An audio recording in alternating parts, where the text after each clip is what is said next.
CHD Bicol at sa Don TV. Ang programang Ugnayan sa Bicol ay base pa rin sa Philippine Development Plan at Agenda ng Pamahalaang Pambansa sa pangasiwa ng iba't ibang ahensya o tanggapan ng pamahalaan sa ilalim ng administrasyon ni Pangulong Rodrigo Roa Duterte. Isinusulong po natin dito ang pangkalahatang kaunlaran kung saan nararapat lamang na lahat ng mga Pilipino ay nakikinabang at nabibiyayaan ng tinatamasa nating pag-unlad at pagtaas ng antas ng pamumuhay sa angmang bahagi ng Pilipinas at sa angmang sulok ng mundo. Sa patuloy rin na pagsusulong natin ng public-private partnership ng ating kasalukuyang administrasyon na kaisa rin natin at suportado ang mga nasa pribadong sektor, non-government organization, civic society at iba't iba pang sektor ng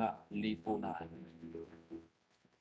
Okay, good morning once again. Lalong-lalo na po sa ating mga partners dyan sa Department of Health, Center for Health and Development, Bicol.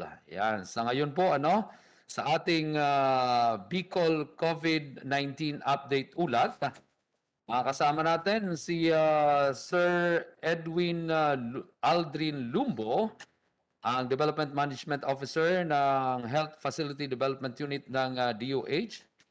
Ganun din, mamaya si Sir Ken Nuida, ang Nurse 5 naman sa Regional Epidemiology and Surveillance Unit.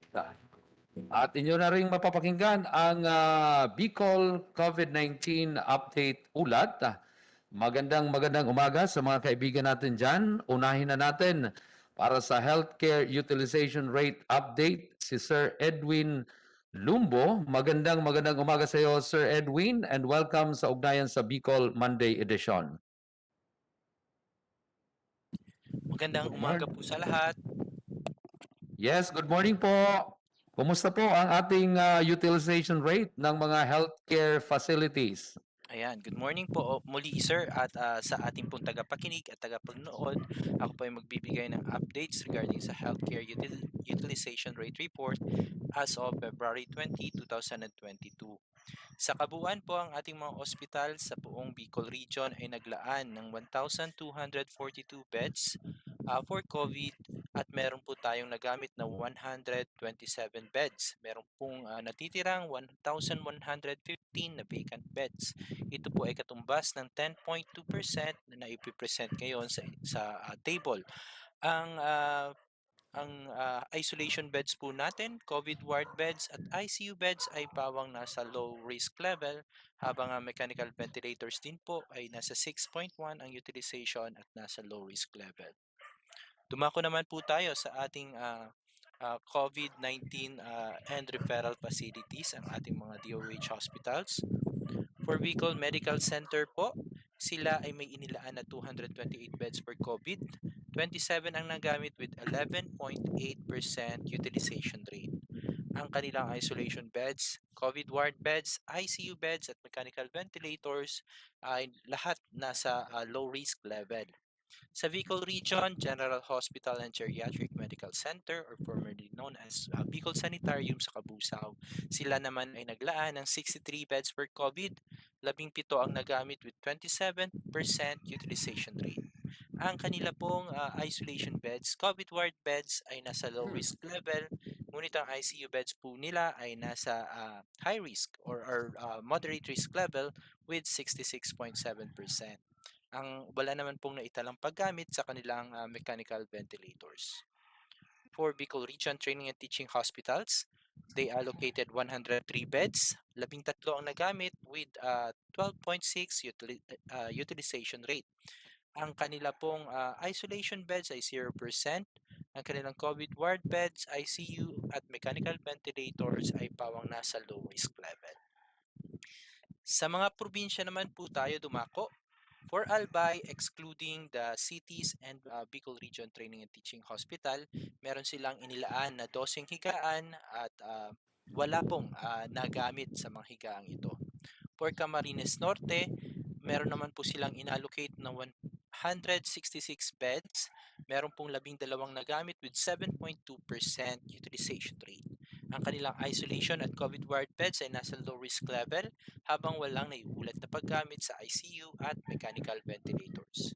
For Camarines Sur, excluding the cities and DOH hospitals, meron po silang 14 na inilaan at wala pong nagamit sa mga higaang ito. Wala din po silang inilaan na ICU at mechanical ventilators. For Catanduanes Province, meron po silang 74 beds allocated for COVID, 3 ang nagamit with 4.1% utilization rate. Ang kanilang isolation beds ay nasa low risk level habang walang naiulat na paggamit sa COVID ward beds, ICU at mechanical ventilators. Sa lalawigan naman po ng Masbate, meron po silang inilaan na 8 at wala pong nagamit. For Sorsogon Province, meron po silang inilaan na 71 at 8 ang kanilang nagamit with 11.3% utilization rate. Nasa low risk ang kanilang isolation at COVID ward beds habang walang naitalang or nailaan na ICU at mechanical ventilators. Dumako naman po tayo sa mga key component cities. For Legazpi City, excluding ang BRTTH, meron po silang 90 beds allocated, 12 ang nagamit with 13.3% utilization rate. Ang kanilang isolation at COVID ward beds ay pawang nasa low risk level, wala naman pong naiulat na paggamit sa ICU at mechanical ventilators. For Ligao City, meron po silang 42 beds, isang nagamit with 2.4%, habang walang inilaan sa COVID ward beds, ICU at mechanical ventilators. For Tabaco City, meron naman po silang 38 at meron 3 nagamit with 7.9%. Nasa low risk naman ang isolation beds, walang naitalang paggamit sa COVID ward beds at walang inilaan na ICU at mechanical ventilators. For Iriga City, meron po silang 57 beds, isa ang nagamit with 1.8% utilization rate. Nasa low risk ang kanilang isolation beds, walang naitalang paggamit sa COVID ward beds at walang inilaan sa ICU at mechanical ventilators. For Naga City, meron po silang 114 beds, 6 ang nagamit with 5.3% utilization rate. Ang kanilang isolation beds, COVID ward beds, ICU beds, maging mechanical ventilators ay pawang nasa low risk level. For Masbate City, meron po silang 36 na inilaang higaan para sa COVID. 2 po ang kanilang nagamit with 5.6% utilization rate. Ang kanilang isolation beds ay nasa low risk level habang walang naiulat na paggamit sa kanilang COVID ward beds, ICU beds at mechanical ventilators. For Sorsogon City naman po, lastly, they allocated 126 beds for COVID. 22 ang nagamit with 17.5% utilization rate. Ang kanilang isolation beds at COVID ward beds ay nasa low risk level habang walang naiulat na paggamit sa kanilang ICU at mechanical ventilators. Yan lamang po at maraming salamat. Maraming salamat, Sir Edwin. At sa puntong ito, dumako naman tayo bago ang ating discussion. Dumako naman tayo sa COVID-19 update ng sa Bicol. Makakasama natin si Sir Ken Nuida ng resto ng DOH Bicol pa rin. Magandang umaga po, Sir Ken, and welcome sa Ugnayan sa Bicol. Isang magandang umaga po, Sir Marlon, and sa lahat Yeah, po thank ng you. mga Mhm. taga-antabay natin dito po sa programa sa Ulat sa Media. And I'm sure napapakinggan po tayo sa mga radio stations and sa Mhm. TV, nakikita din po tayo. So, we hope all is well, no? Sa araw po ng Lunes, February 21, 2022, kung saan po maghahatid kami ng balita hinggil sa confirmed COVID-19 cases na naitala kahapon, February 20, 2022. Sa lahat po ng mga kaso natin sa ngayon na iuulat natin ay nanggaling sa Camarines Sur. Wala po ang Albay, wala din po ang Camarines Norte, Catanduanes, Masbate, Sorsogon na mga nag-test positive.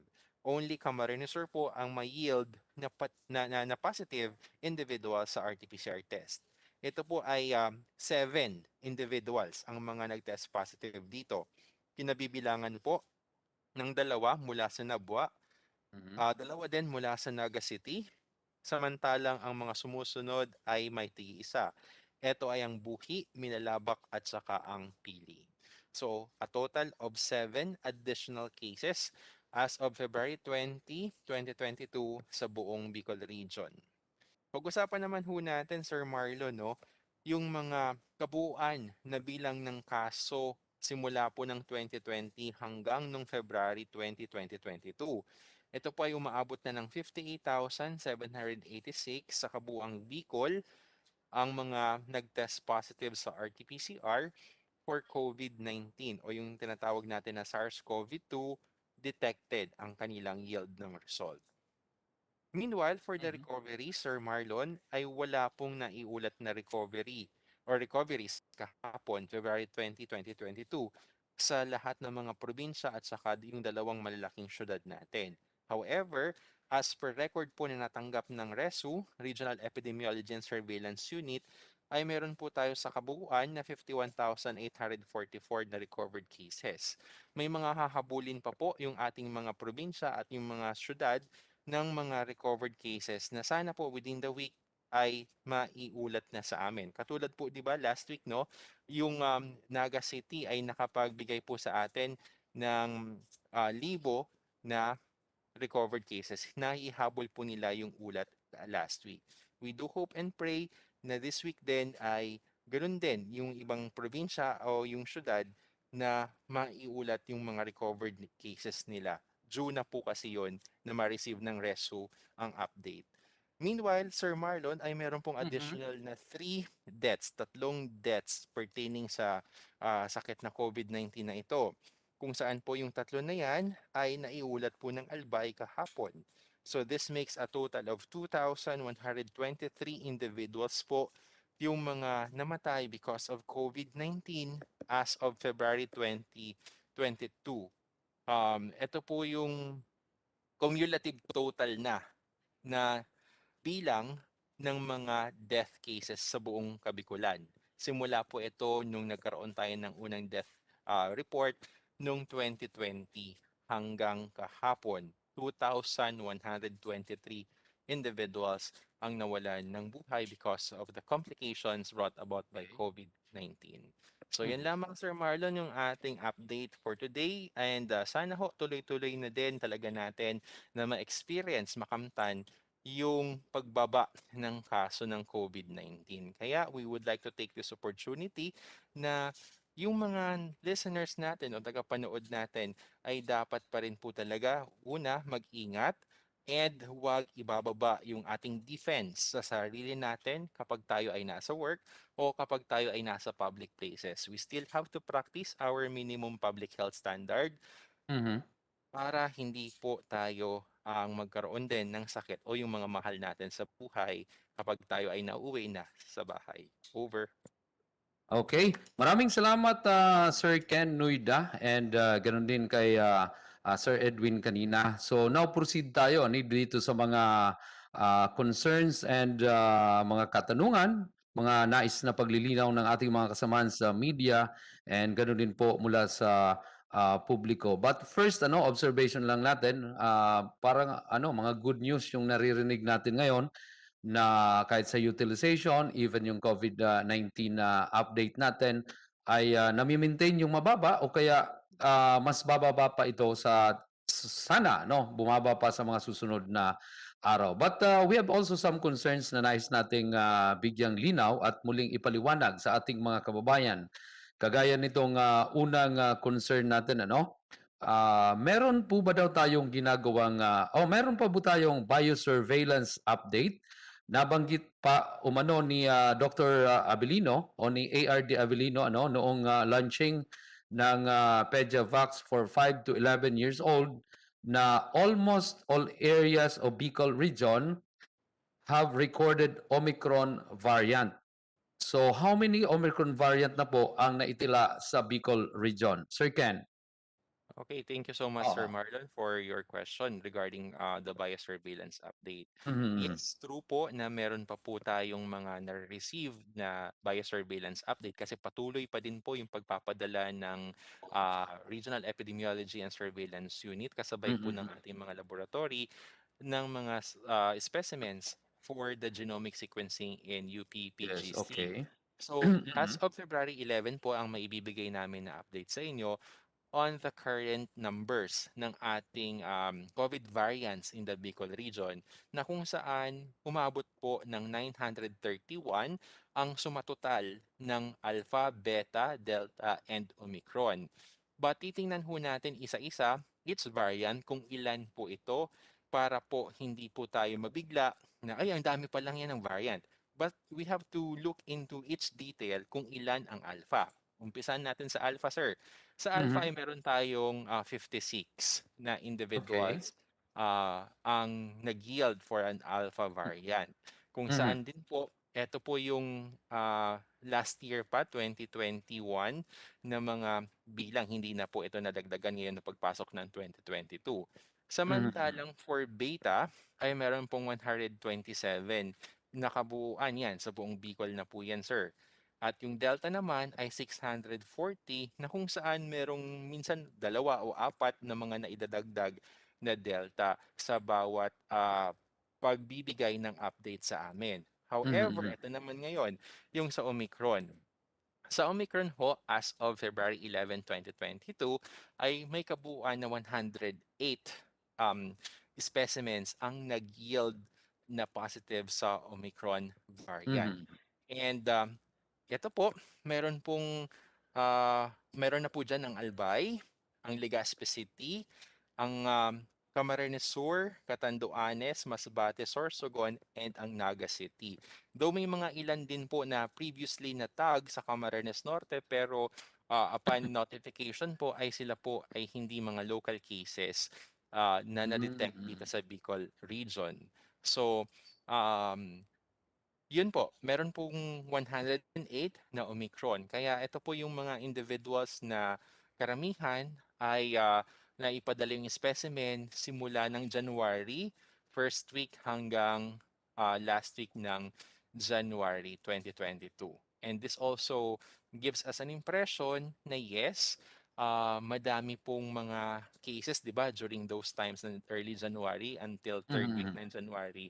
So, mabilis yung paglaganap ni Omicron variant. So, over to you, Sir Yeah, Marlon. okay. Sir Ken, follow okay. Actually this concerns naman sa alert level ng Bicol region matapos nung I think it was 16 ano, February 16 na nagpalabas yung IITF na alert level 2 ang ano to ang buong Bicol at pero sa ngayon po ano makalipas po ang isang linggo na naman. Kumusta po ang estado o kaya alert level status ng Bicol region so far? We still have these alert level 2 in place sa Mhm. Bicol region, sir, as per the recent na naibaba din po sa amin from the Epidemiology Bureau ng National. We still are in the alert level 2. Kaya po, Mhm. kahit na po nasa alert level 2 tayo, marahil po ilang simana or ilang linggo na natin tong ini-enjoy, but still, we still have to practice the minimum public health standards at work and in our areas kung saan tayo pumupunta o sumasakay, lalo na sa public places and public conveyances. Importante pa rin po, Sir Marlon, kahit alert level 2 na tayo, na we should be remaining as cautious as ever, di ba? Mhm.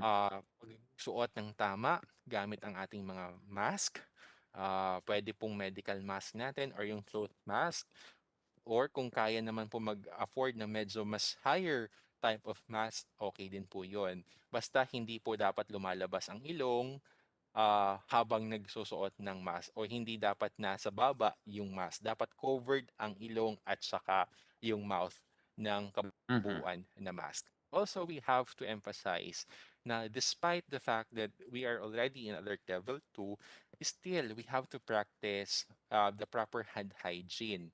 If there is an available faucet, water and soap, we can from time to time wash our hands, no? Mhm. Kung hindi naman and very inconvenient sa atin yung gano'n na situation, we can make use of alcohol or alcohol gel na ilalagay sa hand natin para makaka-assure tayo na malinis yung surface ng hand natin. Lalong-lalo na kapag tayo ay kakain o kung hindi man ay tayo ay hahawak sa ating mga personal belongings katulad po ng cellphone, katulad ng mga panyo natin, or even yung mga iba pang mga gamit natin.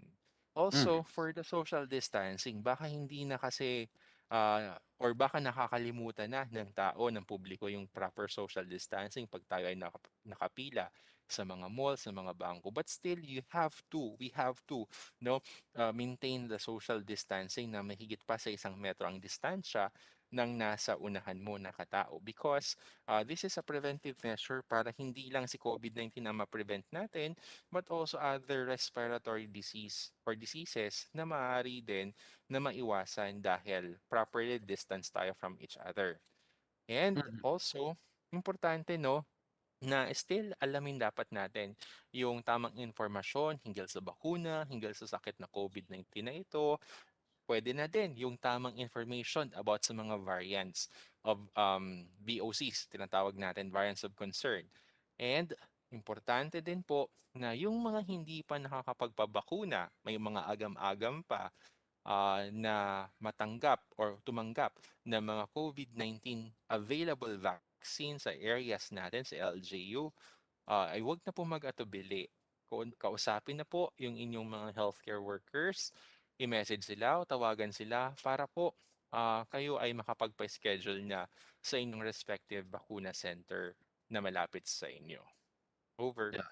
Yes, Sir Ken, ano, idagdag ko lang, itong campaign period ang medyo nangangamba tayo, ano, dahil dito sa maraming face-to-face na campaign ang nangyayari, ano, yung motorcade, tapos yung paglapit ng pagdagsaan ng mga tao. Ken, ano, ito lang maisabay ko, ano, may coordination naman yung ano yung DOH ano sa perhaps sa mga LGUs and directives are in place para naman sa gabay dito sa ating mga kababayan na sumasali sa mga campaign sorties. Ano, regarding naman dito sa alert level, baka later on biglang tumaas na naman though ngayon nga ipababa but itong dagsaan ng mga tao sa pagtitipon ay maging sanhi na naman. Ano po ang pwede natin na mai-abiso muli sa ating mga kababayan hinggil po dyan?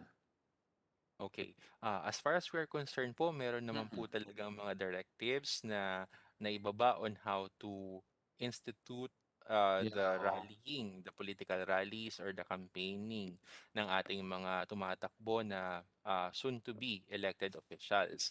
Mhm. So, sana po yung mga nagpa-participate ay sumunod pa din sa mga public health measures na pinapatupad, na mga giya na binaba po ng iba't ibang ahensya, lalong-lalo na din po ini-strengthen po ito ng Department of Health na still Mm. sumunod sa mga minimum public health standards. So, huwag po natin tatanggalin ang face mask. Importante po yon kahit na po sumasama po tayo sa mga rallies or sa Rallies, yeah, mga oo. pangangampanya. Kasi we all know na mapoprotektahan ka ng face Mhm. pagsuot ng tama gamit ang face mask laban sa sakit na COVID-19 o iba pang mga respiratory diseases. Mm. So yun lamang, Sir Marlon. Yes, thank you, Sir Ken. Okay.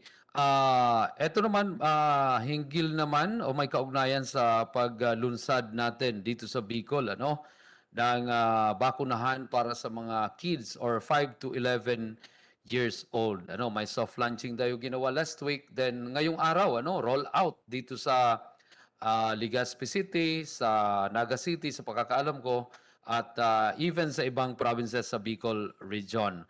So dito po sa ginanap na soft launching, ano, may mga nabakunahan last week. May naiulat ba o nai-report na po ba, Sir Ken, na after event following immunization or AEFI so far? Okay, Sir Marlon, nung tayo po ay nagkaroon ng soft launching ng Mhm. pediatric vaccination for ages 5 to 11 years old, sa kasalukuyan po as of February 21, 2022, ay wala pa po kaming nakakapture o nare-receive na report gamit ang BG Flow system Mhm. na mga bata na 5 to 11 years old na nag-AEFI hinggil sa na-receive na bakuna last week. Mhm. Iniikayat po namin na kung meron man po mga individuals, mga bata, no, ages 5 to 11 years old, or even yung mga dati nang nabakunahan pa from the different age group and prioritization classifications, Mhm. ay reportable po ang mga simptoma na naranasan nyo pagkatapos na mabakunahan. So please do call your vaccination center. Kung hindi man, visit your vaccination center para po maiulat yung mga na-experience ninyo na simptoma kung meron man. Because again, the AFI is a reportable situation. So please do inform or call your Res Bakuna Center.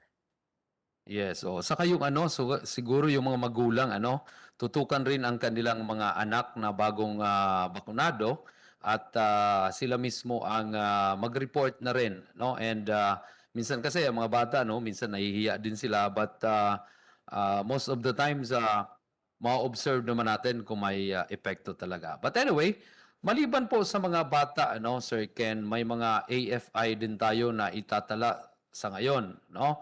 Marami nga ang nag-re-report din na sobrang ano 'yon?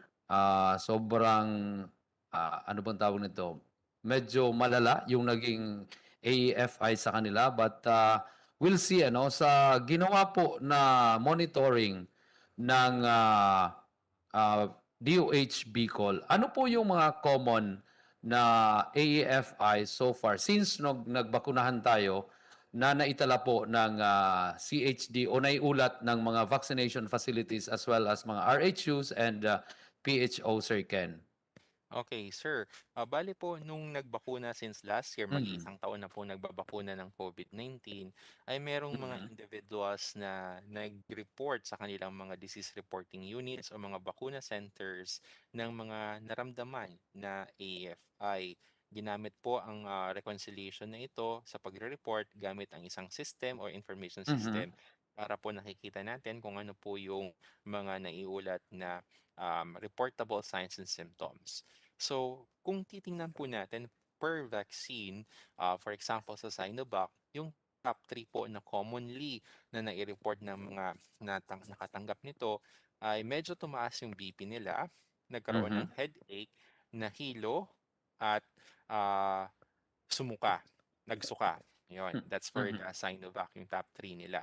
And for Astra naman po, AstraZeneca ay naka-experience yung mga naulat o nagulat ng AFI ng fever, tumaas ang kanilang temperature, nagkaroon ng muscle pain, nagkaroon din ng headache.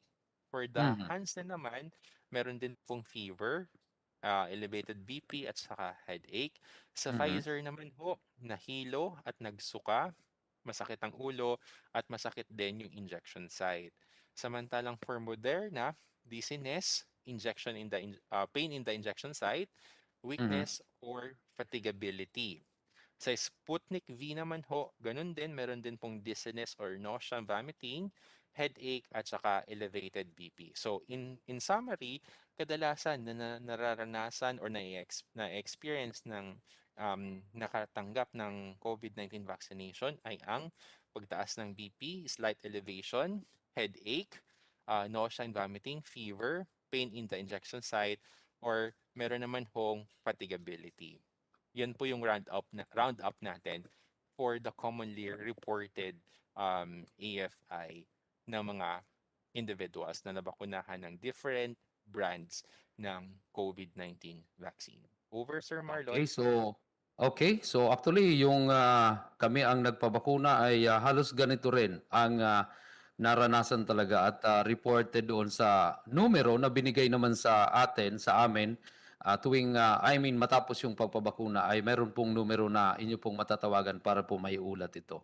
Okay, so dito naman ano kasi may nakita kasi akong post ng DOH ano last week. So sabi ko maganda pag-usapan uli natin ito at paano ba ito matutugunan ng mga kasalukuyang lunas o kaya mga measures na ini-implement ng DOH. Ito pong tinatawag na long COVID. Ayan. So kaya naman muli po tayong i-refresh sa ngayon. Ano? So Sir Ken, pwede mo ba kaming ma-refresh ulit o ang publiko patungkol dito sa tinatawag na long COVID o kaya yung matagal ng epekto pag ikaw ay nagka COVID o may COVID pa nga ba after yung 14 days or 21 days. So Sir Ken, pwede po ba kaming ma-refresh nito at ano po yung dapat namin gawin para hindi po maranasan? Kung sakali man ay ano po ang kailangan gawin ng isang individual? Okay, sir. Marahil kung Mhm. matatandaan natin, even nung last year, mga unang segment natin sa Ulat sa Media, ay na-mention na natin or naitanong na po sa amin yung mga possibility na yung isang nag-COVID ay nakakaranas ba ng tinatawag na long COVID o yung mga Mhm. long COVID howlers. Yes, maaring ito ay maramdaman ng isang individual na nakarecover na sa sakit na COVID-19 uh, for up to 2 months o higit pa pagkatapos na Mhm. makarecover sa sakit na ito. Karaniwan, ang mga simptomas na na-experience niya ay ang mga episodes ng pag-uubo. Minsan, meron din pananakit o paninikip ng dibdib, pagkahirap sa paghinga, at times ay meron din mga joint pains o mga sakit sa Mhm. kasukasuan. Karaniwan po na simptoma po na iyon ang mararanasan nila. However, pwede naman po na magbalik ka mo o bumalik kayo sa health practitioners ninyo upang Mhm. mapakonsulta ito at ma-rule out talaga kung ano yung pwedeng sanhi. Baka may iba pang conditions aside from COVID-19 kayo o kung hindi man ay mabigyan din ng mga lunas. Kaya kapag medyo nahihirapan po sa paghinga o malubhang pananakit ng dibdib o nahimatay ka, these are emergent situations na kailangan mo na din pumunta sa pinakamalapit na facility. Kasi syempre, ang ano po baga natin, ang ating prioritization is airway, breathing, and circulation. So pag Mhm. hirap ka talaga sa paghinga, hirap din ang masakit din yung dibdib, this is a situation na kailangan mo ng agapan at mapunta sa emergency room. Kaya Mhm. hindi natin ito kailangan balewalain. Kailangan mo pa rin ito i-report sa iyong primary care physician para ma-manage appropriately. But bagkus, ang pinakamabisang ginagawa natin, no, or kailangan gawin para makaiwas sa pagkakaroon ng long COVID ay ang pagkakaroon mismo ng COVID-19, iwasan po natin ito sa mga hindi pa lalong-lalo na nakaka-experience o nagkaroon ng COVID-19. Hindi na natin kailangan hangarin o imithi na tayo ay mag-COVID pa. Baka eventually din po kasi ay magkaroon tayo ng long COVID at ayaw mo na itong mangyari sa iyo. Doon naman Mhm. sa mga naka-experience ng long COVID, ay wag na sana kayong ma-COVID on the second time, on the third time. Kaya practice tayo ng mga tinatawag na minimum public health standards. Iwas-iwas sa mga madadaming tao at sa mga non-essential gatherings kung po pwede. And syempre, kung tayo ay nakatanggap na ng primary series ng vaccination, yung dose 1 and dose 2, you are still for booster dose, wag na po kayong mag-atubili na um, mag-delay ng inyong schedule for booster dose. Get it. Available na po yung mga boosters natin. Just inform your healthcare provider para po kayo mismo ay maka-schedule or ma-schedule sa oras ng pagbo-booster sa inyo. Then, pinaka-importante pa din po sa lahat ay ang ating pag-practice ng social distancing, hand Mhm. sanitation, at saka tamang pagsuot ng face mask, lalong-lalo na in public places and public conveyances. Sir Marlon? Okay. Sir Ken, isang ano lang, clarification lang ano regarding dito sa long COVID. Pag nakaranas ba ang isang individual nito, ay kailangan ba siyang magpa-test o kaya yung RT-PCR test? And syempre, most importantly, pag upon recommendation of attending physician o kaya naman meron bang test talaga na ginagawa para ma-determine kung ang iyong nararamdaman o ang nararamdaman ng isang individual ay long COVID? Mhm. Wala pong certain specific test para ma-diagnose ang long Long COVID. COVID, yan. Kaya po Okay. mas importante, mas hihigit pa sa lahat ng mga na-mention natin ay yung pagpapakonsulta sa inyong primary care Mhm. physician. o yung mga private doctors natin o yung mga government doctors natin na nag-handle sa inyo sa sakit na COVID-19 para sila din po mismo bilang mga eksperto sa field ng medisina ay makita ano po ba talaga yung sanhi, yung kosa. Is it related ba sa COVID-19 o baka meron po kayong other Ito pang underlying nararamdaman. conditions pa? Oo.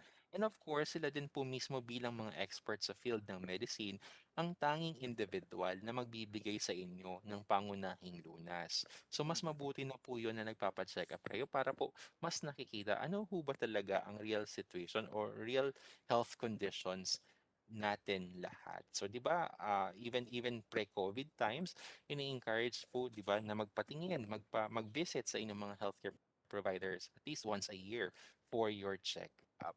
So marahil dun pa rin po tayo sa tono na visit your healthcare provider or your physicians para po overall ma-assess nila kayo.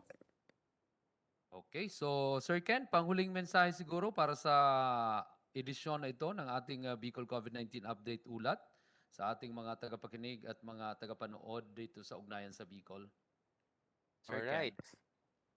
We take this opportunity, Sir Marlon, from the Department of Health, kabilang po yung ating mga partners sa buong kagawaran ng kalusugan at saka yung mga taga-LGU na ating mga kasamahan sa COVID-19 team.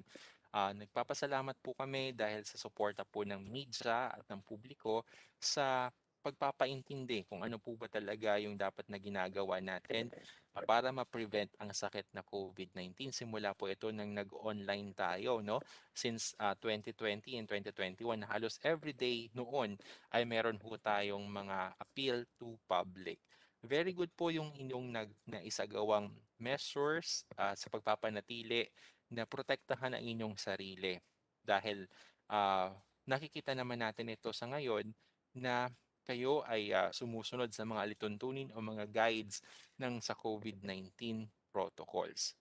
Pero kailangan pa din po natin gawin yung mga na-mention ko na minimum public health standards dahil kahit na pababa na yung mga kaso natin on a daily basis na nakikita natin, but still, nandyan si COVID and COVID is still here to stay. We have to protect ourselves para maprotektahan nyo din ang inyong mga mahal sa buhay pag kayo ay uuwi ng inyong mga kabahayan. So yan lamang po, Sir Marlon. Over to you and stay safe. Okay, maraming salamat Sir Ken Nuida ng Reso at Sir Edwin Lumbo, lahat galing po yan sa DOH-CHD Bicol. Maraming salamat po hanggang sa susunod na edisyon ng Bicol COVID-19 Update Ulat with Department of Health Regional Office number 5. Maraming salamat. Samantala, magbabalik po kami pakalipas lamang ng ilang paalala.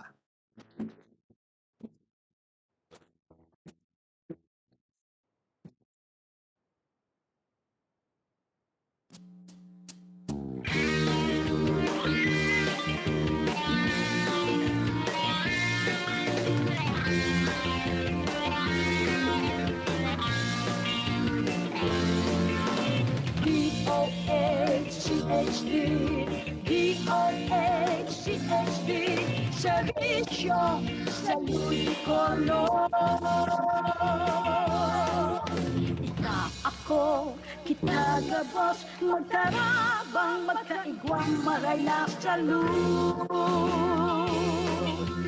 DOH may dekalidad na servisyo. Magaling dulo ko nagtatawag nagpapadabang. Mga programa nagkasama ng sinda sa serbisyo. Matawang solusyon ang mga kahilangan. DOH-CHD, DOH-CHD, serbisyo sa Ludicolo.